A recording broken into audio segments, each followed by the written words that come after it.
And we are back and we're doing part 5, which will be how to mount this onto a display. You could always skip this part and just, when you build the engines, just kind of sit this on the engines or lay it on its side, I guess, if you really wanted to. But I want to have it kind of in the air. I want to have it like this, like it's coming in for a landing. I'm going to do a desert scene. So here's what I picked up, and you can do this. You can do your own thing. This is a gimbal. It's just a little adjustable piece, so you can angle it however you'd like. It's got screws that go in the bottom and a little rubber thing on top. There's other segments. You could make this longer or shorter, and they've got other attachments in here, but I'm going with this length. I think this is good. This is like, I don't know, 15, 20 bucks on Amazon. We've got a piece of wood. I got this at, I think, Michael's for $5, $4.99. Just a little base of wood. Make market. I've got these guys here, which are coupling nuts.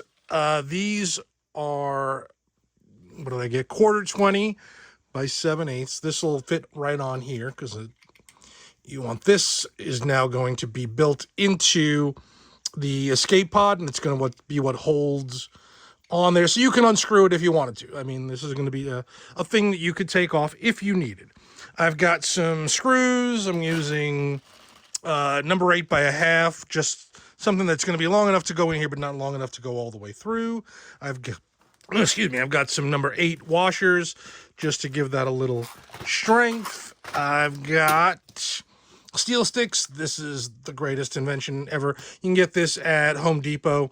It is a epoxy putty that you mix with your hands. I'm going to use gloves because I don't like touching this stuff. And then you form it, and really quickly, 15 minutes, it's going to cure steel strength hardness. It is amazing. We're also going to be using some drill bits and a drill. That's the other one, and a Sharpie to mark where we're putting things. I've decided I'm going to mount it here. I'm going to drill a hole here. And initially, my plan was to not install this plate and instead put magnets behind it and do a whole thing so this could be removed if I ever wanted to show it off without the gimbal sticking out of it. And then I was like, why am I wasting my time? I'm never going to do that. So I'm just going to drill the hole. I'm going to mount the coupling nut, which I've already lost. Thankfully, they come in a 3-pack, so I don't have to... Where did it go? It was just here a second ago. I'm going to mount the coupling nut inside, which is the other reason that this is hollow. It's going to go right in there with steel stick to hold it in place. And then I'm going to... Oh, I put it on the thing. That's why. See, sometimes I'm funny. And then I'm going to place this on there. Now, I think this is the right placement for me for that angle. Where are we going? Which will give me a lot of the front face. I kind of want to show the door. I don't want to have, the backs are nice, but they're kind of blank. So that's my goal, is to have the face showing the viewer.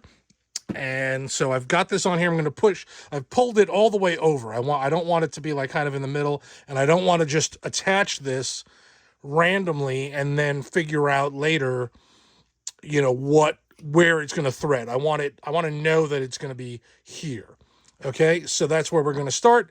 I'm going to drill some holes for everything and get everything on there. I'm not going to mount this till I've got this set in there where I want it, but I will drill the holes and get everything marked, so that's going to be the next step.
Okay, that is basically it. We've got our piece in here.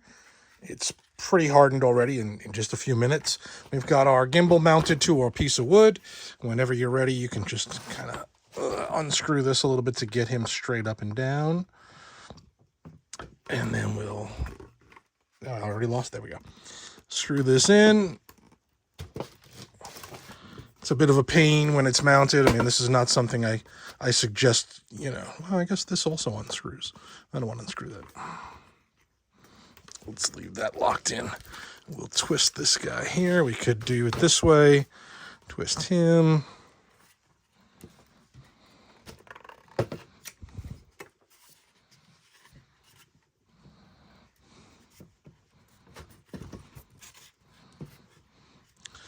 Like I said, this is not something you're going to hopefully be doing every day.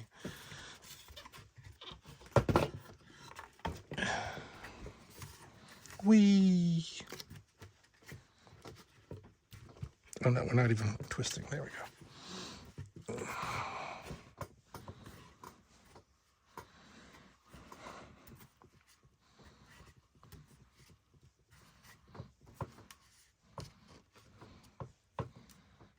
Okay, and then undo the head and bring it around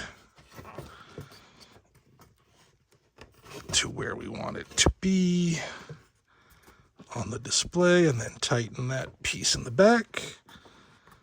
And that's what we got. Look at that. Oh, that's so beautiful. Get out of here. So my plan is to do this as like a desert scene, Tatooine. You're going to have the head coming out to here, and the engines will be out to about there. These are long engine pieces. So the whole thing will be pretty big. And I think it's going to look cool, kind of overhanging this base. You could always put a plaque. You could do this in black and do like space. You can do whatever you want. You could do it greebly it up like this to make it look like the Death Star or a Star Destroyer or the Tantive.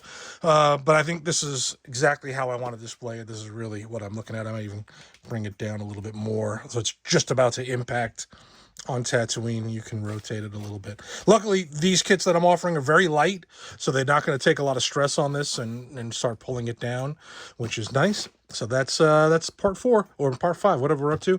Next stop, the engines, and then painting and detailing. So we're almost done.